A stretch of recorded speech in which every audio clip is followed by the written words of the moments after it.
Hello guys and welcome back to another video. Today we're going to be picking up a lot of 25 Apple Macbook Airs. Yes, you heard that right, that's 25 Apple MacBook Airs, thanks to the one and only Hugh Jeffreys who teed this up. However, he lives 8 hours away in Victoria, which is now in lockdown because of you know what. So we're going to go pick up the lot and I'm going to send him over half and we're going to see just what we can do with these MacBooks. Oh my god, I will admit, this is rather heavy. So here we've got the box which contains the majority of the laptops, then we've also got this bag here which also contains a few more. The school that were throwing these out originally were getting rid of 150 of them. What a waste! Many of these machines had little to nothing wrong with them from what I've heard. I'm going to be splitting these up at random, half of them going to Hugh, the other half will be staying here with me. The ones with the purple label are going to be posted off to Hugh. Go check out his video to see what he ended up with. From what I understand, these are simply the leftovers that may have some issues or cosmetic damage. With any luck, we might be able to get some of these working. Here they all are in their various conditions. On a surface level, it looks like many of them haven't been completely ruined by careless students. In saying that, I wish I knew the story behind this one. Anyway, it's time to securely box up 15 laptops and send them over to Hugh Jeffreys. Here are all the MacBooks I'm going to be sending over. I'll begin by individually wrapping each one in a layer of bubble wrap. I honestly love packaging up computers. In fact, I used to frequently clean up laptops and sell them when I was back in high school. In complete working condition, MacBooks like these can sell for upwards of $400 here in Australia. I'm still undecided what I'm going to do with the MacBooks I end up fixing. I know my parents desperately need a new laptop and I'll be giving them one, but the rest I don't know about. Maybe Hugh and I will give some of these away to viewers or sell them for charity. I'd love to send Hugh some eucalyptus oil, but flammable liquids and laptops are a bad mix. Here's a little note instead. The first box I attempted to fit the laptops in was too small. There wasn't even enough room for protective packaging in the box, let alone enough room to fit all of the laptops. The second larger box was honestly just enough. To cushion the laptops, I began by adding a layer of scrunched up newspaper to the bottom. In each corner I added a wedge of cardboard to help protect the laptops.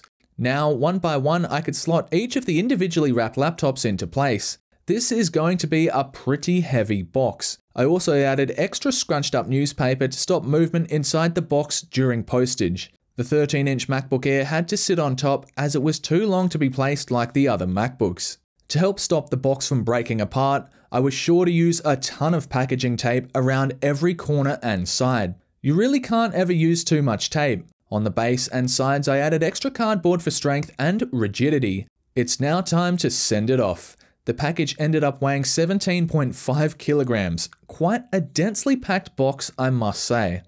Before we see just how bad or good the MacBooks I got are, let me introduce you to today's sponsor, Skillshare. An online learning community with thousands of wonderful classes covering a diverse range of topics including animation, filmmaking, photography, marketing, music production, and so much more. Each class includes both video lessons and a class project, something that you can do yourself and then share with others in the community. A recent class that I found pretty useful was Thomas Frank's Real Productivity, How to Build Habits That Last. I'm not a very organized person and I really struggle to stay motivated and set long-term goals, and that class definitely pointed me in the right direction. If you're hungry to learn a new skill or become better at a hobby you've already got, Skillshare has so much to offer. There's no ads and they're always launching new classes. Best of all, it's less than $10 per month with an annual subscription. For a limited time, use the link in my description to get a free trial of Skillshare's premium membership. So why not join this great online learning community today? Once again, thank you very much to Skillshare for sponsoring this video. To keep track of all my MacBook Airs, I'm going to number them. Before we can clean all of them up and repair them to the best of our abilities, I'm going to see if they function at all. The first MacBook Air we're looking at is missing the Enter key, but it did pretty quickly boot to Windows 10 of all things. This particular model does appear to have a 4th Gen i5 and 4GB of RAM. I'll be charging all of these up once I've tested them to see if the batteries are still any good. This machine booted up straight away when plugged into power. However, the power button has the membrane ripped right off. It was also password locked, and I wasn't able to guess the password, but a fresh install of macOS should get past that. The keyboard of number 3 seems intact, but it came up with a flashing folder icon, which can suggest that the SSD has been wiped or removed. After booting up to an installer, I can confirm that the SSD has been removed. Our next machine is missing the F2 and left command keys. When I was pulling the MacBooks out of the box, I divided them up. Quite a few of them were also missing the same keys. It seems like students just love to mash the brightness up and power buttons. The MacBook did chime before slowly booting. Turns out it was likely this slow because it was loading a fresh installation of macOS. So I went through and did the first time setup, which led me to a brand new, freshly imaged MacBook Air ready for student deployment. It even has Microsoft Office as well as Adobe Photoshop pre-installed. While it did say the trackpad had issues, I do believe I'll be able to fix that. Number 5 looks to be in alright condition, although once plugged in it took a while for anything to happen. Eventually a flashing folder icon showed up. When I booted to an install USB, the MacBook didn't detect a mouse, so I plugged one in, which allowed me to also discover that it couldn't detect a keyboard whatsoever. This MacBook probably has liquid damage for both the trackpad and keyboard to show no signs of life. Moving on to the next one, which didn't have an SSD installed. I know this because there were no screws holding the backplate on, so I did take a look before filming. It turned on fine, no missing keys either. I did boot to an install USB just to make sure that the keyboard and trackpad had some functionality. If I do salvage an SSD from another dead machine, this one may be fine to use. Number 7 looks to be in good shape apart from the missing power button. Thankfully, the membrane is intact, so I'll be able to simply put a new button onto it. It also booted into a password-locked version of macOS. The hint was simply Air. From there, I was able to easily guess the correct password. This Mac also had Photoshop as well as Microsoft Office installed. All of these MacBooks seem to be the same 1.4 GHz early 2014 model, so let's shut it down and fix the missing power button. Several tiny metal hooks hold the key in place. Most of them are bent out of shape, something a pair of pliers and a little patience can fix. All of the function keys use the same mechanism, which consists of this thin strand of metal and 2 very small clips. I found a spare power button lying in the bottom of the box. All I had to do was clip it in place. The next one looks to be in decent shape as well, with all keys present. On the back, someone attempted to drill out one of the screws for some reason. This got me pretty curious. I simply had to open it up to see what was inside. Much to my disappointment, it looked completely normal. The damaged screw took a bit of work to remove. I'm pretty sure whoever did this was unaware that these MacBooks use a pentalobe screw, and as such, they ruined the thread. Rather surprisingly, this MacBook booted straight into Windows 10. Yes, it does seem as all of these MacBooks are in fact the early 2014 Core i5 model. The sticker on top of number 9 mentions liquid contamination. It's very likely to have been sitting like this for many years. Whatever corrosion is inside has likely damaged the logic board quite severely. There are no signs of life at all. Inside, there are no immediate red flags. I'll have to try and clean off the board later in the video. For now, I'll salvage the SSD and use it in another MacBook. The next MacBook Air looks to be in good shape. All keys are present. The main problem is there are no signs of life whatsoever. It doesn't appear to have been tampered with. All the screws are there, and inside it is a bit dirty though. There's a dead spider and an accompanying nest. This isn't exactly what you want to see inside your laptop. I tried plugging it back into power. There is no fan spin, even when I try to start it using the jumper pads located on the logic board. Number 11 is missing the power button and has a few dents on the corners. When plugged in, it thankfully does turn on and boot into macOS. Once again, it's password locked. The password hint was MacBook, and after 2 attempts, I figured out the password. I'm not smart or anything. Let's just say that the hint was actually the password. While it's on, I checked the battery cycle count, 714. Pretty high, but I think it'll work once it's charged up. The missing power button was easy to replace. There were a few spare mechanisms floating around in the box these came in. If you wanted to, you could actually use any of the random function keys here. I just so happen to have yet another spare power button.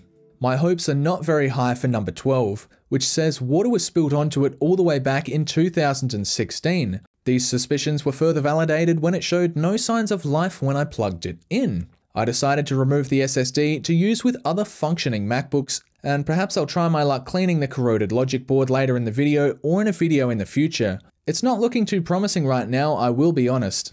Once again, we have another MacBook Air missing the power button. Once plugged in, it appears not to have an SSD installed at all. Opening it up, it also didn't have a battery and one of the speakers had the connector ripped off. While possible to fix, I'm simply going to salvage an intact speaker from a wrecked MacBook Air. There was a loose battery in the box these came in. No idea if it works. We'll put it in here and find out. Here's the MacBook Air we're going to take the speaker from. It had a hard life. May have even been thrown at a wall. While this bent machine doesn't have a battery, it does however still have all the screws for one, which we'll use in the Frankenstein we're creating. Removing the speaker is also pretty straightforward. It's only held on with some adhesive. This can now be installed in the other MacBook. I'm really curious to see whether this random battery actually works at all. I'm also using another 128GB SSD that I removed from another MacBook Air. When powered up, it loaded into macOS. And as I wiped the SSD to install a fresh operating system, the battery appeared to start charging. A short while later, the MacBook was up and running. The battery had a cycle count of 455, still plenty of life left. Removing the old school sticker was a bit tough. I did use some sticker remover, which definitely helped. It left quite a bit of goo behind, which took a lot of scrubbing to finally remove. This was all filmed many weeks ago. Before I go ahead and fix up all the other MacBooks, I thought I'd try this particular one out and see what it's like. I haven't redone the thermal paste yet or cleaned the insides out, as I want to see just how it runs as it is. Apart from the dents on the corners, this MacBook is in good shape. I made sure to clean off the dirty keyboard. I also put a new power button in place.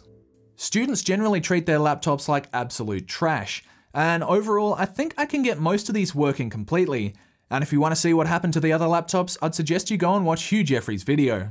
If you're an eagle-eyed viewer, you may actually recognize this Frankenstein MacBook Air from a video I posted a few weeks ago.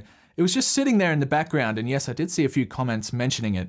Anyway, I think it's time we try and fix up as many of these MacBook Airs as we can. To get things started, laptop number 1 is going to need a new enter key. I'm salvaging this from the really bent up MacBook Air. First of all, I cleaned out the membrane of the key with a bit of isopropyl alcohol. The scissor-like mechanisms, actually, I think they're really just called scissor switches, are pretty delicate. It's not too surprising that these failed when abused by a student. With a bit of patience, we've got the enter key clicking once again. Cracking open the MacBook straight away, I was quite alarmed by the discolored and melted plastic surrounding the battery. This plastic is supposed to be the same shade of black as the battery cells themselves. You'll soon see this with the other MacBooks. Wiping has no effect at all. Weirdly, the battery functions great and the cells are perfectly intact. After disconnecting the battery, we get our first look at the really warped backlight. That is not how this is supposed to look, and I have no idea how all the keys are still functional. I'd be guessing that this laptop was placed on a stovetop or something. After dusting out the internal casing, which had its share of dead bugs, I removed the heatsink so that I could apply some new thermal paste.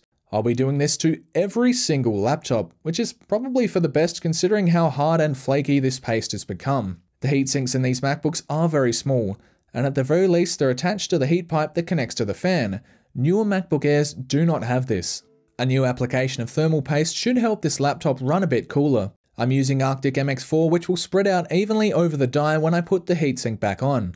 Inside, I also cleaned out the edges where a lot of gunk seems to build up. I didn't need to clean out the CPU fan as it was pretty much spotless with no dust inside. To keep the hinges nice and tight, I applied a small amount of thread locker to each of the hinge screws. This will ensure that the screen doesn't become misaligned due to general usage. Using my trusty vacuum cleaner, much to the annoyance of everyone else in the house, I dusted off the bottom casing. Gunk and corrosion are quite prevalent near the air exhaust vents. That's nothing a little bit of isopropyl alcohol and a toothbrush can't fix though. The plastic surrounding the battery is still quite concerning. I'll switch it out with another one if I end up having spares from other dead MacBooks. The school label on the back proved challenging to remove, even with the help of sticker remover. I've got many more of these stickers to look forward to removing later in the video. To clean up the bottom casing, I used a healthy dose of eucalyptus oil. Aside from some minor dents, the backplate came up looking very nice. With yet again more eucalyptus oil, I got the lid looking pretty sharp. The letter C written on top was to remind me that I have indeed charged this laptop. Now there's a keyboard I wouldn't want to touch.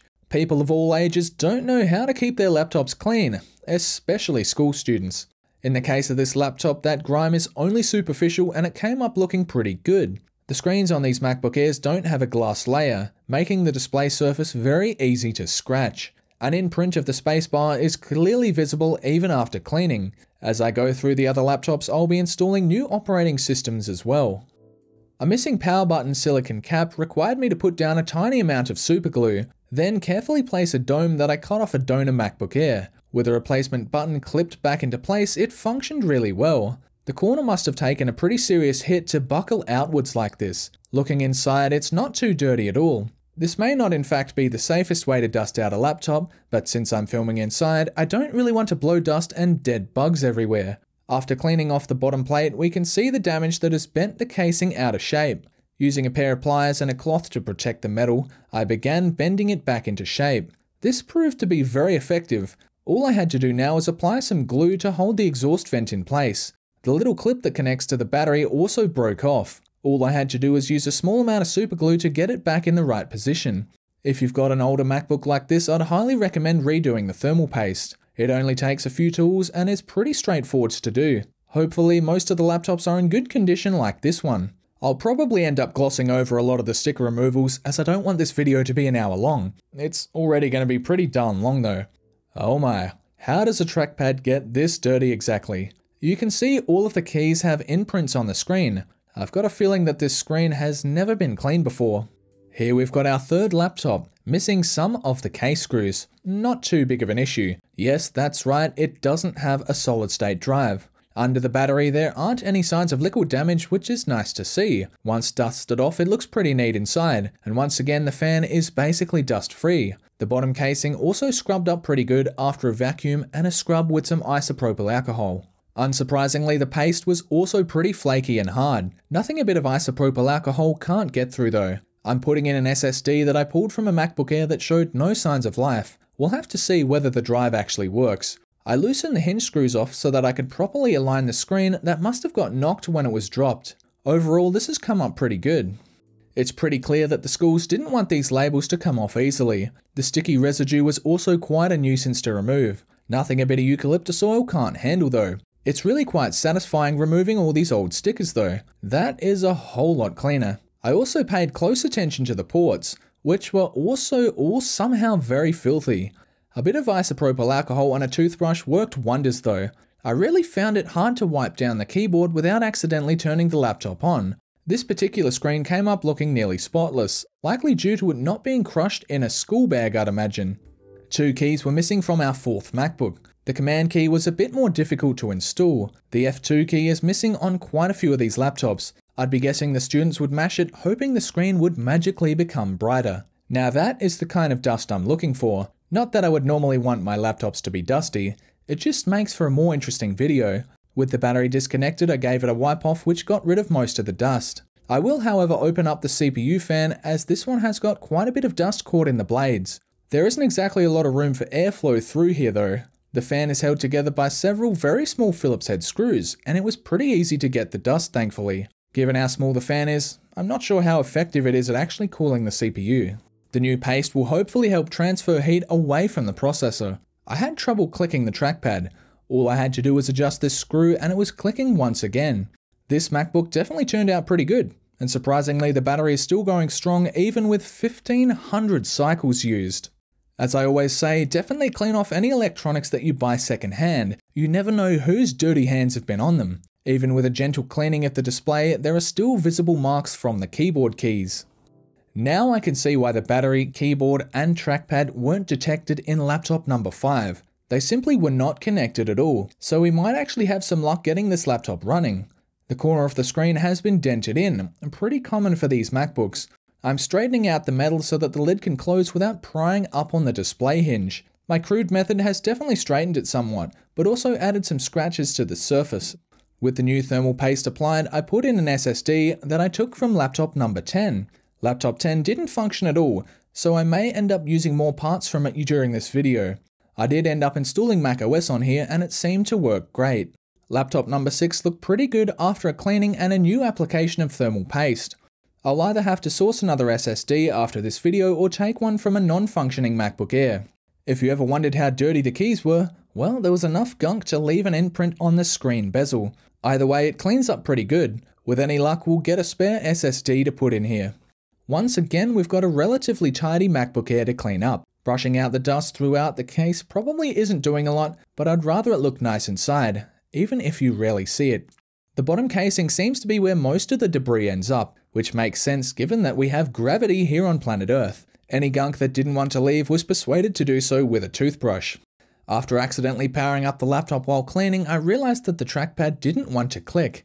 Adjusting the trackpad screw also had no effect. It became clear why the trackpad wouldn't click. someone spilled sticky stuff on it. So instead of it springing back after a press, it got stuck by the gunk. The trackpad is now clicking well once again. Our next laptop also has some trackpad issues. It does work fine, but corrosion on the circuitry can't be a good thing. Using both isopropyl alcohol and a toothbrush, I was able to flush away most of the visible corrosion on the circuit board. I'm happy to say that the trackpad is corrosion-free once again. Another clean and functional laptop to add to the pile. Laptop 9 has liquid damage according to the sticker. The fan actually does spin up after using the Command-Option-PR key combination. Sadly, whatever liquid damage this laptop had caused the backlight to completely die.